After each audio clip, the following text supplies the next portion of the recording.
Well,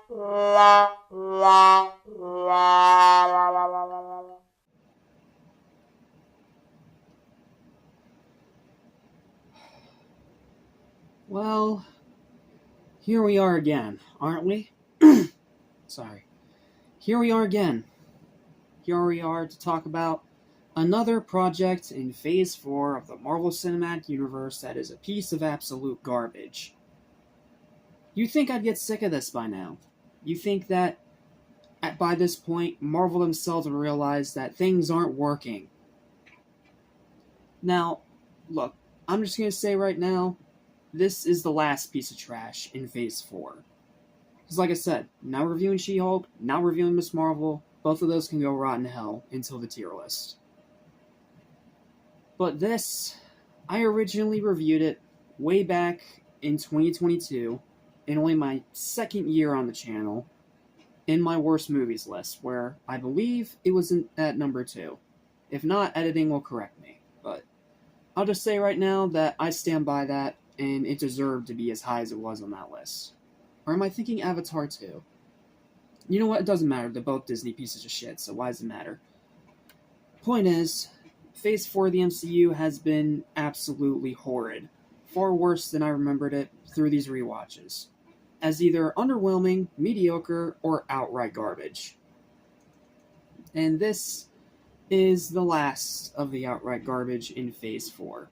Not the last of the outright garbage in the entire MCU. No, we still have freaking Echo to deal with. And I am not ready to deal with that. Until tomorrow, anyway. So, let's make this review short, sweet, and to the point. Why does this movie suck so bad? And more importantly, how does it suck so bad regarding the fact that it's from the same people that made the excellent Thor Ragnarok? Like, what the hell happened between Ragnarok and this that made this into such an absolute terrible dumpster fire? Well, it can all boil down to one simple thing. That being, that it is a movie that doesn't take anything seriously. It is a movie that is the textbook definition of a rushed out cash grab. It is the textbook definition of a movie that treats every single thing like a joke. Whether it's supposed to be a joke or not supposed to be a joke. And even when they try to take something seriously, it still comes off as a joke because everything else is a joke and everything else is so corny that it doesn't match with anything. And that's what we got here. A movie that treats everything like a joke and to the point where it becomes outright unwatchable. Look, if you're one of the people that can see past this movie's problems and enjoy the hilarity of it, fine. If you're someone that can see this movie as so bad it's good, fine. But if you're someone that thinks this movie is genuinely amazing or right up there with Thor Ragnarok, I'm sorry, but take off your rose-colored glasses and throw away whatever pot you're smoking, because this is far worse than Ragnarok, far worse than the original, and even worse than Dark World. I know I said in my Dark World review that was the lowest of the Thor movies, but no. Rewatching this dumpster fire for the first time in 3 years really opened my eyes to things. And that thing is that this is dog shit. It's still dog shit even 3 years later. So, outside of treating everything like a joke, what else is wrong with it? Because I never really gave it a fully detailed review until now, for the sake of my sanity, and because I know that movies like this get me very, very angry. Well, it's time to put this piece of shit through the ringer and give it the thrashing it deserves. So welcome back to Animation Station, welcome back to Marvelous May, welcome to the final dumpster fire of Phase 4 of the MCU that I'm willing to review, Thor Love and Blunder. I'm not calling it its actual name because it doesn't deserve it. Here's a written review. Enjoy. Here we go. There's a word for things like this, and that word is shit. Thor 4, Love and Blunder, is an absolute abomination in every single aspect. Poor directing, cringe dialogue, terrible storytelling, Natalie Portman's worst performance as Jane in the entire MCU, and that's saying something because Dark World exists, treating its serious subject matter of cancer and child murder as a fucking joke, wasting Christian Bale, that alone is a cardinal sin. You never waste Christian Bale. The absolute worst attempt at comedy in the whole cinematic universe, as every single line they try after the Guardians exit in the first 15 minutes of the movie fall flat.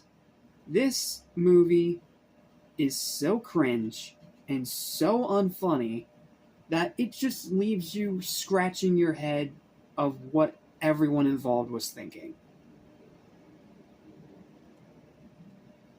Then the characters are ruined. They destroyed Thor's character. They ruined him. Runtime is bloated, way too long for what this is. Awful costumes. I hate the costumes they gave to the characters in this movie. Especially Thor's with this gaudy, dark blue and bright gold. Ew. It looks awful.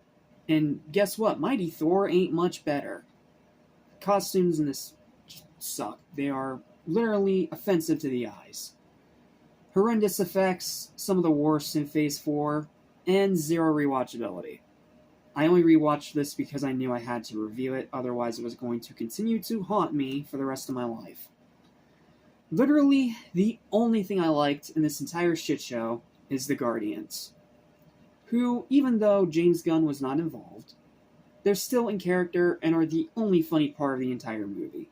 That scene from the trailer of Love and Blunder, where you have Star-Lord trying to talk to, I believe, Drax or Mantis, and Thor just goes like this?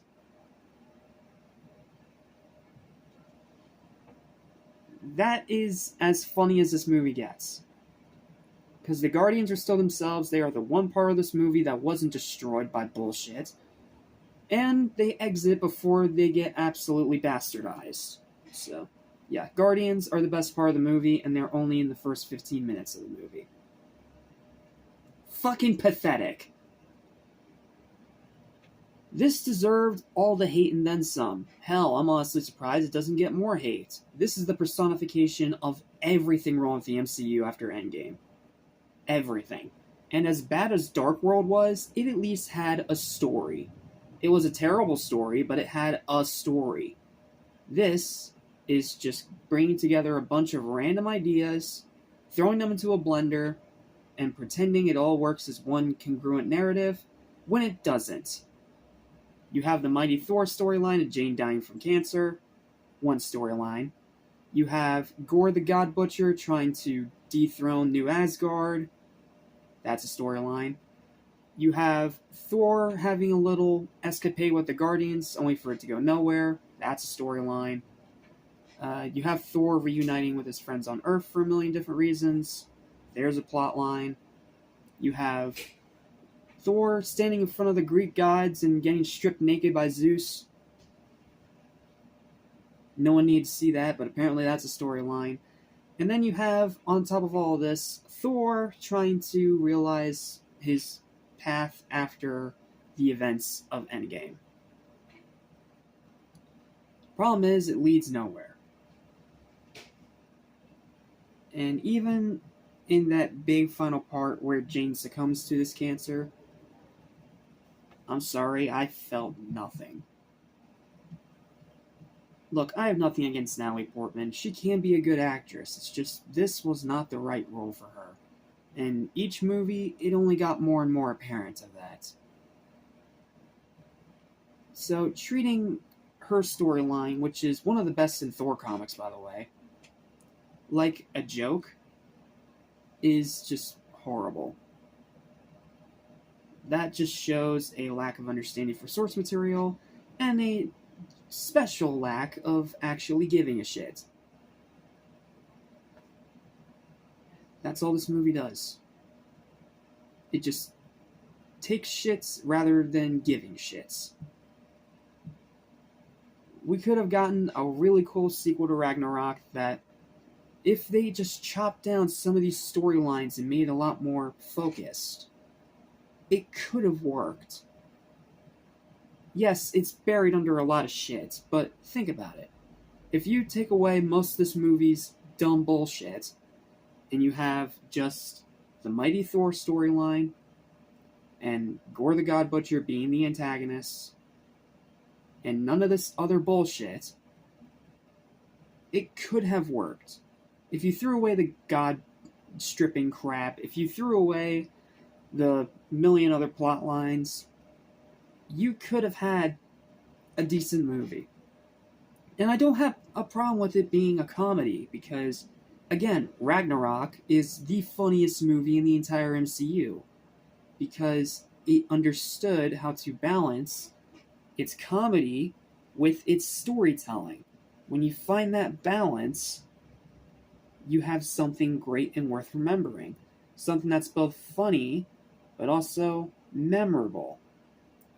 This forgot that balance and shifted it like this, where you have the story all the way down here struggling to even try to exist, and you have so much comedy that you just can't take anything or anyone seriously whatsoever.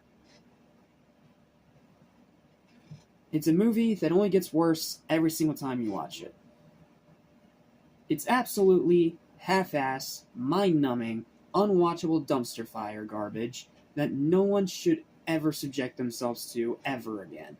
If you're one of the people that bought this movie's ticket on opening day, I'm sorry for you.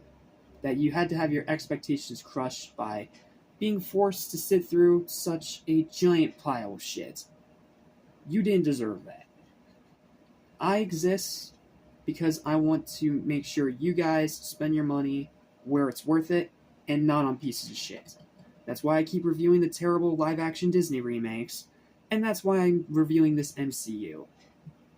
For the newcomers to know what is important and what you can just skip over for the sake of your sanity. Avoid this movie like the plague, because even 3 years later, it is not fucking worth it. It's a movie that will only leave you disappointed, pissed off, and cringing so hard that you'll feel your spine cracking. And that's literally all I got. Final verdict for this review that was way longer than it actually should have been is a 1 out of 10. It's a same tier as Eternals, same tier as She-Hulk, same tier as Miss Marvel. All of them are dumpster fire, bottom of the barrel fucking trash. And this one, it may not be as bad as Eternals, but it is still the most disappointing. Like, say what you want about She-Hulk and Miss Marvel, it at least had some kind of idea of what it wanted to do. This was just too many cooks in the kitchen, and too many people blinded by corporate greed and money to try and make anything that's remotely competent. It's a piece of shit. Do not watch it. It's not worth your time. Even if you're the biggest Thor fan in the world, it's not worth it. Stay far away.